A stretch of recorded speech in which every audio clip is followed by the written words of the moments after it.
I don't know what it is. Maybe the toy gods want me in the YouTube algorithm. Somehow I got these before anyone else. It seems. I know there's pictures everywhere. We're all finding these at GameStop, and I'm no different. So if you're here for someone else, I apologize. If you're a first time here and you happen to see this, please stick around because I think my favorite of the 5 might surprise you. Let's talk about the McFarlane Build-A-Freeze figure wave. I am really excited and happy to have this for you. Let's talk about it tonight, whatever the hell it is, on Toy Gains. Hey! Toy Gains! Toy Gains! So Robin already talked about yesterday. I think it's a great likeness to Chris O'Donnell, especially at this price point. It's a fun figure, and he's important to this set, obviously. But we already talked about him yesterday, so enough about Robin. He will make an appearance later in the show. Here is Batgirl, played by Alicia Silverstone. I think of the 5, she has the worst, not the worst head sculpt, but the worst likeness to the actress. Another one in that movie, or this movie may have ruined their career. She didn't do much. She did all the Aerosmith videos, then did this movie. I think it's a fine figure. All these have unique capes. The capes are kind of the star of the shows. This looks like leather. It really does. I can't explain it. In hand, this really has a leather look and not rubber. I think she's a fine figure. When a McFarlane figure is black, or if they have a belt, it hides the diaper. She kind of has a big diaper, but her face, while it may not look like Alicia, it is a nice female portrait.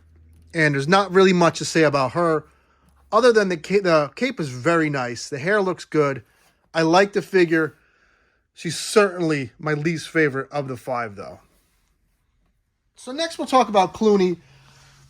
Now he has a rubber cape where the movie 6-pack had a cloth cape. Really smart to go rubber. I think if you don't have a wired cape, it's pointless.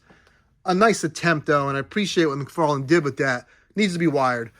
Once again, cape has a lot of give, and these capes on this wave are really well done. Even if you're a McFarlane hater, you have to acknowledge the man doesn't make some nice-looking capes. He has the nipples, and it's a decent likeness to Clooney. The big miss here is he doesn't come with the Bat credit card, and I think that would have been really fun, would have really showed a nod to collectors that they're paying attention, and they know they're in on the joke, because this really is a joke wave, because the movie was a joke, but it's grown to be like a guilty pleasure type of film. I'm cool with it now. I hated it when I was a kid. I think it's fun now. I can have it on as background noise, and Arnold just stole the show. But the Bat card was a fun little thing. And this Clooney figure looks really good. And if I can bring in, where did I put Robin? They do look well together. It's a handsome little set. And this man has given us a lot of Batman and Robins now. On to what is the sleeper star of the show in this set. This Poison Ivy. A couple of things here. I mean, Uma Thurman is a beautiful woman, but she's a unique looking woman. I think this looks enough like Uma to pass. I really believe that. What is great about this is the leaves or grass hide the diaphragm cut and really hide that diaper. And the sculpt work and this vine on her leg is very nice. She's wearing rings. That's not a trigger finger. It's a really elegant, sexy, weird take in the movie of Poison Ivy. But it works here as a toy. And I'll tell you why this is the sleeper of the show. I think until we get an official comic Poison Ivy, she fits in very well for the Rogues Gallery and mixes well in there because the likeness isn't super realistic. And I think this works. I think it's very fun. If you're not interested at all in the rest of the lineup, she could be a fill-in for Poison Ivy, the comic version. So I think she's a sleeper star of the set. I really believe that. On to Mr. Freeze. You are not sending me to the corner.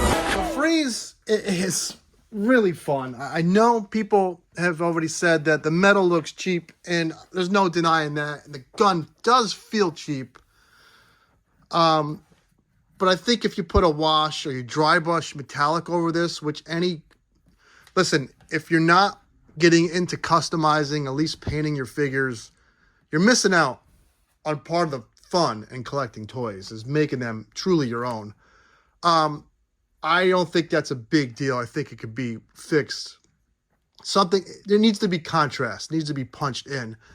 But there's a good sculpt here, and he's a good height. He's taller than Robin.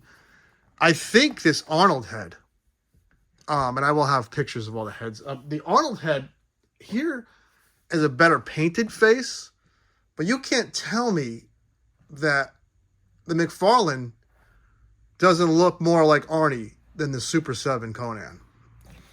It is what it is. It doesn't look better than the NECA Terminators. I don't have that one out in the garage. It's inside the house. But I think this is a good head. It has a nice clear dome. And I like this figure. I think this wave, I think I like Ivy, then Freeze, then Batman, then Robin, then Batgirl.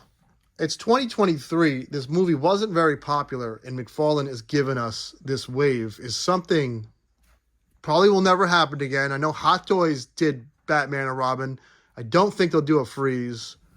I really think if you're not in it for fun, if you're not in it just, I know if there's money involved, naturally, spend your money where you want. But this has been such a fun year for collecting toys, and to end the year maybe on getting an Arnold Schwarzenegger Mr. Freeze is just awesome. Now on to the effects. He did have that plug-in that was pictured in the thumbnail.